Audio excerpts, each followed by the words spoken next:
Welcome back to our channel AP study material. Lesson plan की series में आज हम अपना नेक्स्ट लेसन प्लान डिस्कस करने वाले हैं, जो कि होने वाला है हमारा लेसन प्लान नंबर 5। वो भी इकोनॉमिक्स का टॉपिक रहने वाला है हमारा आज रेवेन्यू। तो जैसे कि हम फॉर्मेट फॉलो करते हैं लेसन प्लान का, सेम फॉर्मेट हमारा होता है लेसन प्लान में। लेफ्ट हैंड साइड में date, subject, topic, one line होगी, क्लास हमारा, पीरियड एंड ड्यूरेशन। उसके बाद हम लिखते हैं जनरल ऑब्जेक्टिव्स, जो कि आपके हर लेसन प्लान में सेम रहेंगे। ये आपको आपके कॉलेज प्रोवाइड कर देगा। एज इट इज़ आपको हर लेसन प्लान में सेम ऑब्जेक्टिव्स लिखने हैं। स्पेसिफिक ऑब्जेक्टिव्स वो भी आपके सेम रहने वाले हैं। यहाँ पे 3 पॉइंट होते हैं, नॉलेज, कॉम्प्रिहेंसिव एंड एप्लीकेबिलिटी। ये भी आपका हर लेसन प्लान में सेम रहेगा। उसके बाद नेक्स्ट हम लिखते हैं टीचिंग एड और प्रीवियस नॉलेज। ये आपका एक पार्ट कंप्लीट होता है लेसन प्लान का फ्रंट पेज। उसके बाद लेसन प्लान में जो मोस्ट इंपॉर्टेंट थिंग होती है वो होता है आपका इंट्रोडक्टरी क्वेश्चन। ये फ्रेम करने में बच्चों को दिक्कत आती है और यही सबसे डिफिकल्ट टास्क भी माना जाता है एक लेसन प्लान में। तो आज देखते हैं कि हमने रेवेन्यू टॉपिक के लिए कैसे क्वेश्चन फ्रेम किए हैं। इंट्रोडक्टरी क्वेश्चन फॉर्मेट आपका इस टाइप का होता है, serial number, people teaching activity and student activity. यहाँ पे हमने 3 क्वेश्चन फ्रेम किए। ध्यान रखिए, अगर आप 4 क्वेश्चन फ्रेम करेंगे तो आपका लास्ट का जो क्वेश्चन होगा, क्वेश्चन नंबर 4, वो प्रॉब्लमेटिक क्वेश्चन होना चाहिए। कहीं पे 3 क्वेश्चन और कहीं पे 4 क्वेश्चन फ्रेम करवाते हैं, तो हमने यहाँ 3 क्वेश्चन फ्रेम किए हैं और लास्ट क्वेश्चन हमेशा आपका प्रॉब्लमेटिक क्वेश्चन होता है। इट मीन्स इसका आंसर बच्चा नहीं दे पाता है, और जो उससे पहले हमने क्वेश्चन फ्रेम करते हैं उसका आंसर हम ये मान के चलते हैं कि वो इजी क्वेश्चन होते हैं, बच्चा उसका आंसर दे देता है। तो हम देखते हैं कि हमने कैसे क्वेश्चन फ्रेम किए। Where you can buy a bicycle from a bicycle store, in return of cycle what will you give to shopkeeper, we will give him money, how a businessman runs his house, कैसे वो अपने businessman house को run करता है। ये question कहीं ना कहीं आपस में इंटर रिलेटेड है, बट यहाँ पे मैंने टॉपिक को रिवील नहीं किया है। ये भी चीज़ आपको ध्यान रखनी है कि आपके कोई भी क्वेश्चन में टॉपिक के बारे में डिस्कशन नहीं करना है। लास्ट क्वेश्चन हमारा प्रॉब्लमेटिक क्वेश्चन था, इसका आंसर बच्चा नहीं देगा। उसके बाद हम अपने टॉपिक को रिवील करेंगे, जो कि हमारा होता है स्टेटमेंट ऑफ एम। यहाँ हम बच्चों को बताएंगे कि हम आज रेवेन्यू पढ़ने जा रहे हैं, तो उसके बाद हम अपना रेवेन्यू के बारे में कुछ डिस्कस करते हैं, फिर लिखते हैं हम so today we are going to study about revenue. इस टाइप का आपको इंट्रोडक्टरी क्वेश्चन फ्रेम करना होता है। उसके बाद हम नेक्स्ट पॉइंट होता है हमारा प्रेजेंटेशन का, जहाँ पे हम 4 पॉइंट डिस्कस करेंगे। मीन्स हम 4 टीचिंग पॉइंट की प्रेजेंटेशन क्लास में देंगे। पहला पॉइंट है हमारा मीनिंग ऑफ रेवेन्यू। इसका फॉर्मेट आप देखिए इस टाइप का होता है, सीरियल नंबर, टीचिंग पॉइंट और people teaching activity. People teaching activity जो कि आपकी एक्टिविटी रहने वाली है पूरी। यहाँ पे हम टीचिंग पॉइंट के बाद 2 क्वेश्चन फ्रेम करते हैं। पहला का आंसर बच्चा इजीली दे देता है, और सेकंड जो हमारा क्वेश्चन होता है वो हमेशा अनक्लियर रिस्पॉन्स होता है, जिसका बच्चा ट्राई करता है क्वेश्चन देने का, बट सही तरीके से क्वेश्चन का आंसर नहीं दे पाता। ये सब चीज़ें हम अज्यूम करके चलते हैं।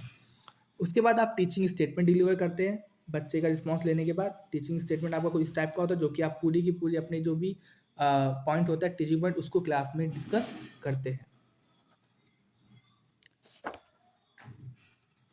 ये होती है रिस्पॉन्स शीट, जो कि बच्चे आंसर देते हैं। जैसे मैंने कहा था कि 2 क्वेश्चन में पहले का आंसर बच्चा यहाँ पे दे देता है, और जो सेकंड क्वेश्चन हमारा होता है वो हमेशा अनक्लियर रिस्पॉन्स होता है। उसके बाद student will listen carefully to the pupil teacher. जब आप स्टेटमेंट देते हैं, टीचिंग स्टेटमेंट देते हैं, तो उस टाइम बच्चा ध्यान से सुनता है क्लास में।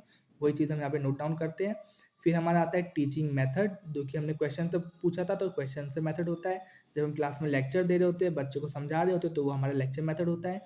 टीचिंग एड, यहाँ पे ब्लैंक है बिकॉज मैंने इस पॉइंट में कोई भी टीचिंग एड यूज़ नहीं किया है।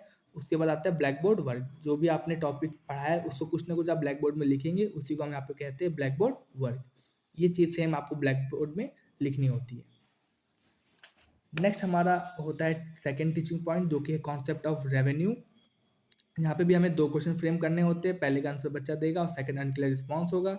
उसके बाद टीचिंग स्टेटमेंट आप डिलीवर करेंगे, जो भी आपका पॉइंट है उसके बारे में आप क्लास में डिस्कस करेंगे। मेरा पॉइंट यहाँ पे था रेवेन्यू, तो हमने यहाँ डिस्कस किया है टोटल रेवेन्यू, एवरेज रेवेन्यू और मार्जिनल रेवेन्यू। ये चीज़ हमने यहाँ डिस्कस करी है।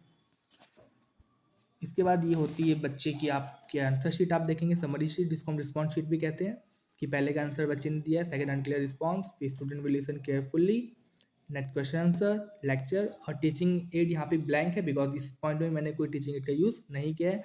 आपको 4 टीचिंग पॉइंट में से किसी एक में टीचिंग एड का यूज़ करना है। उसके बाद आता है हमारा ब्लैक बोर्ड वर्क। जो भी आपने पढ़ा है उससे कुछ ना कुछ आप समरी फॉर्म में ब्लैक बोर्ड में लिखेंगे, वो हमारा ब्लैक बोर्ड वर्क होता है। सेकंड टीचिंग पॉइंट के बाद अब हम बात करेंगे थर्ड टीचिंग पॉइंट की, जो कि हमारा होने वाला है ब्रेक इवन पॉइंट। सेम इसमें भी हम 2 क्वेश्चन फ्रेम किया है हमने। पहले का आंसर बच्चा देगा, सेकंड का नहीं देगा, अनक्लियर रिस्पॉन्स होगा। आप चाहे तो अगर आपको क्वेश्चन फ्रेम करना है, आप पॉज करके भी इस क्वेश्चन को नोट डाउन कर सकते हैं वीडियो में। उसके बाद आप टीचिंग स्टेटमेंट देंगे, ब्रेक इवन पॉइंट के बारे में बच्चों को डिस्कस करेंगे। मैं हर एक क्वेश्चन को इसलिए रीड नहीं कर रहा हूँ क्योंकि कहीं ना कहीं वीडियो लंबी हो जाएगी, तो आपको दिक्कत हो सकती है वीडियो देखने में। इसलिए अगर आपको चाहे तो आप वीडियो पॉज करके क्वेश्चन पढ़ सकते हैं, इसको नोट डाउन कर सकते हैं कि हमने कैसे क्वेश्चन फ्रेम किए थे।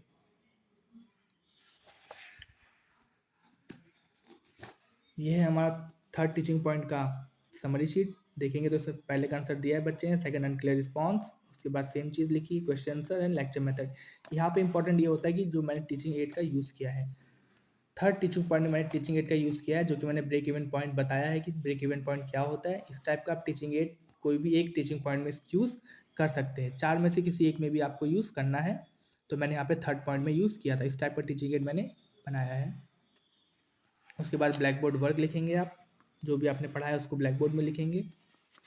नेक्स्ट लास्ट हमारा है टीचिंग पॉइंट नंबर 4, जो कि है शट डाउन पॉइंट। सेम यहाँ पे हमने 2 क्वेश्चन फ्रेम किए हैं। सेकंड क्वेश्चन हमेशा ध्यान रखिए, जो भी आप क्वेश्चन फ्रेम करेंगे सेकंड वाला, वो आपके टीचिंग पॉइंट से ही रिलेटेड होना चाहिए। आप कोई और क्वेश्चन यहाँ पे फ्रेम नहीं कर सकते। अगर आपने शट डाउन पॉइंट की बात की तो सेकंड क्वेश्चन आपका शट डाउन पॉइंट ही होना चाहिए। उसके बाद आप टीचिंग स्टेटमेंट देंगे क्लास में, इस टाइप का स्टेटमेंट देंगे क्लास में कि पूरा का पूरा आपको डिस्कस करना है उस टॉपिक से रिलेटेड। ये हमारा नेक्स्ट समरी शीट जो कि टीचिंग पॉइंट 4 का है। सेम है, आप देखेंगे पहले का आंसर बच्चे ने दिया है, सेकंड अनक्लियर रिस्पॉन्स। ये अनक्लियर रिस्पॉन्स हम एज्यूम करके चलते हैं क्योंकि हो सकता है बच्चे आंसर देते हैं, अच्छी बात है, उसको आपको अप्रिशिएट करना है। लेकिन हम लेसन प्लान की बात की जाए तो उसका फॉर्मेट यही होता है कि आपको सेकंड क्वेश्चन का आंसर हमेशा अनक्लियर रिस्पॉन्स ही नोट डाउन करना होता है। उसके बाद क्वेश्चन आंसर मेथड, फिर लेक्चर मेथड। टीचिंग एड यहाँ ब्लैंक है बिकॉज मैंने इससे पहले यूज़ कर लिया है। और ये है हमारा ब्लैक बोर्ड वर्क। इसके बाद 4 टीचिंग पॉइंट कंप्लीट यहाँ पे हो जाते हैं। इसके बाद आपका आता है कॉम्प्रिहेंसिव क्वेश्चंस। कॉम्प्रिहेंसिव क्वेश्चन में आपने अगर जितने टीचिंग पॉइंट यूज़ किए, जैसे कि हमने 4 टीचिंग पॉइंट यहाँ पे डिस्कस किए, तो हम यहाँ पे 4 कॉम्प्रिहेंसिव क्वेश्चंस को फ्रेम करेंगे। ये क्वेश्चन भी आपके सेम रिलेटेड होने चाहिए जो भी आपने टीचिंग पॉइंट को यूज़ किया है। ये क्वेश्चन इसलिए फ्रेम किए जाते हैं क्योंकि जो भी आपने बच्चों को पढ़ाया है उसके बाद आप एक रिवाइज करते हैं बच्चों के साथ, तो उस रिवीजन के लिए ये क्वेश्चन को फ्रेम किया जाता है। ये क्वेश्चन आप क्लास में पूछेंगे, उसका जो भी आंसर बच्चा देगा उसको आपको यहाँ ब्लैक बोर्ड वर्क में नोट डाउन करना होता है। ब्लैक बोर्ड वर्क का आप देखेंगे फॉर्मेट इस टाइप का होता है। लेफ्ट हैंड साइड में डेट, सब्जेक्ट, टॉपिक अंडरलाइन होना चाहिए। टॉपिक आप ध्यान रखिए हमेशा अंडरलाइन होना चाहिए। फिर क्लास, पीरियड एंड ड्यूरेशन। उसके बाद आप टॉपिक लिखेंगे मिडिल में, centre of the black board. उसके बाद 4 पॉइंट को आप डिस्कस करेंगे। जो भी आपने ब्लैक बोर्ड वर्क लिखा है, जो भी बच्चा आंसर देगा क्लास में, वो आप ब्लैक बोर्ड वर्क में इस टाइप में लिखेंगे। 4 टीचिंग पॉइंट है तो 4 पॉइंट हमने लिखे अपने ब्लैक बोर्ड वर्क में। कॉम्प्रिहेंसिव क्वेश्चन के बाद और ब्लैक बोर्ड वर्क के बाद नेक्स्ट पार्ट हमारा आता है, वो होता है सुपरविजन का। जब ब्लैक बोर्ड वर्क आपका कंप्लीट होता है उसके बाद वो चीज़ बच्चा नोट डाउन करता है कॉपी में, उस टाइम पे आप क्लास को सुपरवाइज कर रहे होते हैं। मीन्स क्लास में देख रहे होते हैं कि बच्चा नोट डाउन कर रहा है या नहीं, तो उसको इस टाइप में लिखा जाता है, pupil teacher will supervise the classroom and will ask the student to note down work in their notebook. इसके बाद नेक्स्ट पार्ट हमारा आता है रिकैप्चुलेट क्वेश्चन का। इस क्वेश्चन के बारे में मैंने आपको पहले भी बताया कि ये क्वेश्चन आप fill in the blanks, true false, match the following, MCQ, किसी भी टाइप के क्वेश्चन फ्रेम कर सकते हैं। बट ये ध्यान रखिए कि क्वेश्चन आपके टॉपिक से रिलेटेड ही होने चाहिए। जो आपने 4 टीचिंग पॉइंट पढ़ाए हैं उनसे रिलेटेड ही आपको क्वेश्चन आप फ्रेम करने हैं। और ये क्वेश्चन के लिए आप बच्चों को ब्लैक बोर्ड में भी बुला सकते हैं, उनसे ये आंसर सॉल्व करवा सकते हैं। रिकैप क्वेश्चन के बाद नेक्स्ट पॉइंट हमारा आता है, वो होता है होमवर्क। होमवर्क एकदम लास्ट का पॉइंट होता है आपका लेसन प्लान का। आपको सब पढ़ाने के बाद लास्ट में एक होमवर्क देना होता है बच्चों को। इस होमवर्क देने के बाद आपका एक लेसन प्लान यहाँ पे कंप्लीट होता है।